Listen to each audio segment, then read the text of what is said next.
Journey to the Far Side of the Sun, 1969. Journey to the Far Side of the Sun is one of the most mind-bending sci-fi films of the 1960s and criminally overlooked. Directed by Robert Parrish and co-produced by Jerry Anderson of Thunderbirds fame, the film dares to explore a concept so bold, it still stirs debate today. A duplicate Earth hidden on the opposite side of the Sun. When European and American space agencies detect an anomaly, they launch a daring mission. What follows is not action-packed spectacle, but a psychological unraveling, where identity, perception, and reality twist into a chilling mirror.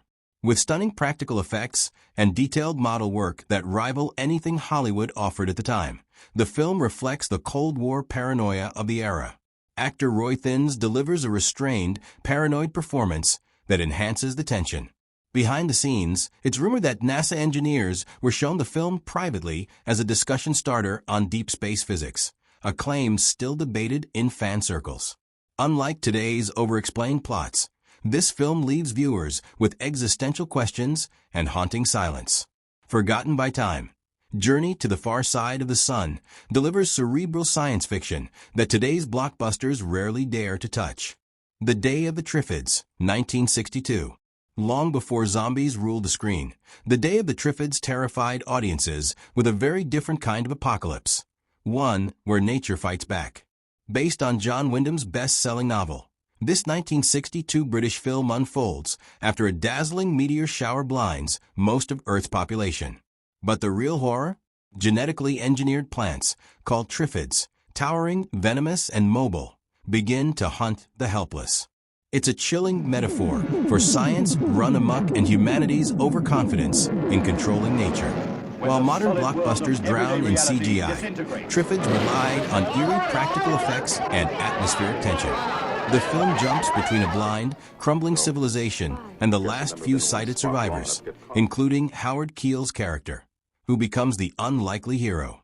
Behind the scenes, it's whispered that different directors helmed separate sections of the film, leading to a fractured tone that only adds to its surreal charm. One subplot, featuring a scientist trying to destroy the Tripfids in a lighthouse, was added later, and some believe it was inspired by Frankenstein-style Gothic horror.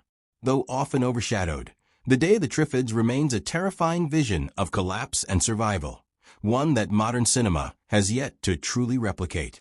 Queen of Blood, 1966. Queen of Blood is a masterclass in economical terror, proving that true horror can bloom on a shoestring budget. When a mysteriously silent alien spacecraft drifts into Earth orbit, NASA dispatches a rescue mission, only to discover that the sole survivor is a pale, telepathic alien woman whose bloodlust threatens the entire crew. Director Curtis Harrington, fresh from his avant-garde background in experimental film, infuses the narrative with haunting close UPS and unsettling silences, transforming recycled Soviet space footage into a claustrophobic canvas of dread. Rumor has it that star Florence Marley, cast after producers caught her in a documentary about real-life Eastern European refugees, improvised many of her chilling telepathic sequences, blurring the line between performance and uncanny reality. The film's pulsing score, repurposed from other Roger Corman productions, heightens each standoff between human rationality and alien instinct, making even simple corridor shots feel like a descent into madness. Though critics dismissed it upon release, Queen of Blood quietly influenced later cosmic horror tales by demonstrating how psychological tension can eclipse blockbuster spectacle. Today, its legacy endures as a cult milestone that teaches modern filmmakers. Sometimes, what you don't show is far more terrifying than anything CGI can conjure. The Flesh Eaters, 1964. The Flesh Eaters is pure grindhouse genius, a gory, low-budget shocker that somehow feels way ahead of its time. Directed by Jack Curtis and featuring a screenplay by comic book legend Arnold Drake, co-creator of the Guardians of the Galaxy, this 1964 sci-fi horror hybrid tosses a handful of strangers onto a remote island where they encounter a secret Nazi experiment gone horribly wrong. Microscopic organisms that literally eat human flesh from the inside out. It sounds absurd, and it is, but it's also disturbingly effective. Shot in stark black and white, the film makes excellent use of shadow, isolation, and grotesque practical effects. Urban legends say that some theatergoers fainted during early screenings, especially during the scene where the flesh-eaters explode out of a man's chest. It's one of the earliest examples of biological horror that feels like a precursor to Alien and The Thing.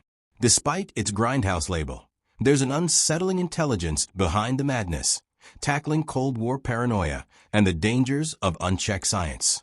Often ignored by mainstream critics, The Flesh Eaters is a brutal, brilliant reminder that sometimes the most terrifying monsters are the ones you can't even see. The Unearthly Stranger, 1963. The Unearthly Stranger is one of the most haunting and cerebral sci-fi thrillers of the 1960s. A quiet masterpiece that delivers tension not through spectacle, but through unsettling intimacy. Set in a secretive British government lab, the film follows a scientist who suspects that his mysterious new wife may not be human.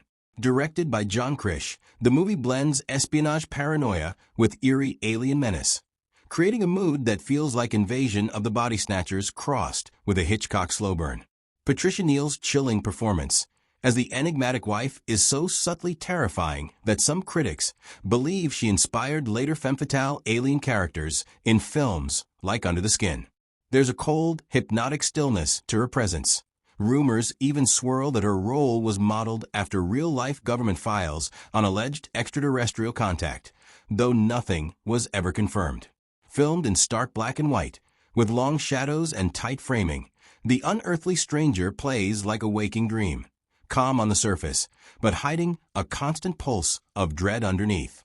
While mainstream audiences overlooked it, genre fans know it as one of the most quietly disturbing sci-fi gems of its era, more chilling than any CGI alien invasion today. The Terranauts, 1967. The Terranauts, 1967, is often dismissed as 4 years. But beneath the pulpy title and Out of this barking world, graphics, from out of the vast, frightening, one moment on solid from your Earth, the next kidnapped into an enemy or driven into caves like savages, unless we stop this enemy. You'll thrill to the most fantastic intergalactic battle ever. Using alien technology they barely understand. Directed by Montgomery Tully, the film makes the most of its limited resources with bold set design and a script that races through space opera tropes with gleeful energy. The control room scenes, filled with blinking lights and spinning radar, have become cult favorites, but the real charm lies in the film's sincerity. Unlike modern sci-fi that drowns in irony or CGI noise, the Terranauts believed in its story and characters, no matter how outlandish. There's a long-standing rumor that BBC engineers were consulted on the radio frequency plot lines, giving the movie a strange sense of technical authenticity. Though laughed off by critics in its time, the Terranauts now lives on as a cult relic, proof that imagination always outshines budget. Robinson Crusoe on Mars, 1964. Robinson Crusoe on Mars isn't just a sci-fi twist on a literary classic. It's a survival epic that still holds its own against modern blockbusters. When astronaut Christopher Draper crash lands on the Red Planet, he's forced to rely on ingenuity, resilience, and raw will to survive. There are no alien armies, no tech-laden rescues, just one man battling isolation, dwindling oxygen, and the harsh Martian terrain. Director Byron Haskin, already known for The War of the Worlds, went for realism, even consulting with NASA scientists.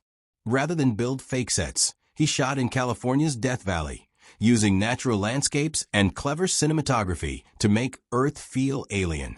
Paul Mantee carries the film almost entirely solo, delivering a powerful performance that predates The Martian by decades. Whispers persist that Ridley Scott drew inspiration from this film's themes of scientific survival. It was tragically overshadowed in 1964 by blockbusters like Goldfinger and Mary Poppins. But for those who find it, Robinson Crusoe on Mars is a minimalist sci-fi marvel. No CGI, no explosions. Just pure human grit against the cold silence of space. The Day the Earth Caught Fire, 1961. The Day the Earth Caught Fire doesn't rely on aliens or monsters. It delivers end-of-the-world terror grounded entirely in science, politics, and human error. Released in 1961, the film imagines a chilling scenario. Simultaneous U.S. and Soviet nuclear tests knock Earth off its axis, sending global weather spiraling into chaos. Director Val Guest crafts a tense, adult-oriented narrative set primarily inside a bustling London newsroom, where journalists piece together the puzzle while the planet slowly dies around them. The sepia-toned visuals, later shifting to blazing orange, mirror Earth's rising temperatures and the moral heat of Cold War brinkmanship. Far ahead of its time, the film takes climate catastrophe seriously, long before it became a political talking point. Lead actor Edward Judd delivers a gritty, cynical performance that adds to the film's grounded feel. Urban legend claims the ambiguous ending, 2 alternate newspaper headlines, only one revealed, was forced by the studio, but it only enhances the suspense. Did we save ourselves, or is the planet doomed? Forgotten by mainstream audiences, but revered by genre fans, The Day the Earth Caught Fire is a scorching sci-fi warning that still resonates louder than many modern disaster films.